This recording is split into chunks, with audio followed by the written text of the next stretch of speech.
It was a gray Monday morning when Alex Palmer realized his life was stuck in a loop. His alarm had blared at 6 a.m., just as it always did.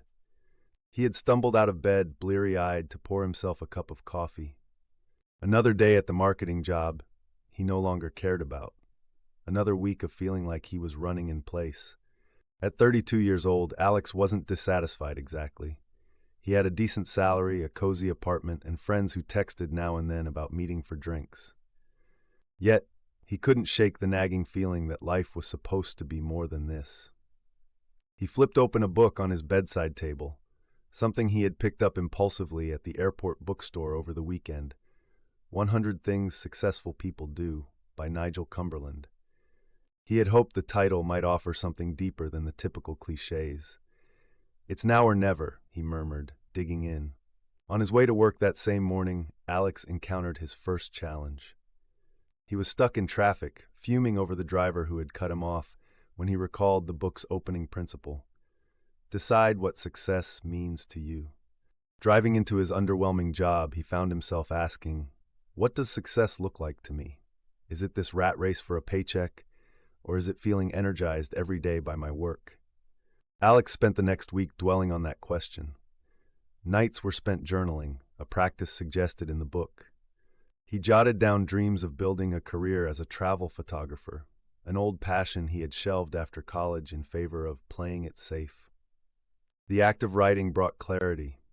The simple question, paired with the act of reflection, sparked something he hadn't felt in years: excitement. That Wednesday, his boss handed him another mindless project, pie charts and reports that no one would ever read. As Alex sat staring at his computer screen, daydreaming about photography, he returned to another principle from the book: set clear and written goals. If he was serious about breaking free from this cycle, he needed a plan. He stole a few minutes to write in his notebook: save $10 this year to fund a 6-month stint abroad for photography. It was ambitious, but it was a target, and that made it feel real. By Friday, Alex realized something else the book had mentioned: break down your big goals. His $10,000 savings goal seemed overwhelming until he divided it into monthly and weekly savings targets. He sketched out a budget: fewer streaming subscriptions, no more Uber rides unless absolutely necessary, and learning how to cook meals instead of ordering takeout. Each small step chipped away at the distance between where he was and where he wanted to be. Then came the weekend lunch with Maeve, his best friend and perhaps his harshest critic. As Alex explained his newfound clarity, Maeve offered him a piece of advice that mirrored another of the book's principles. "You are your own worst critic," she said, echoing the wisdom from the book.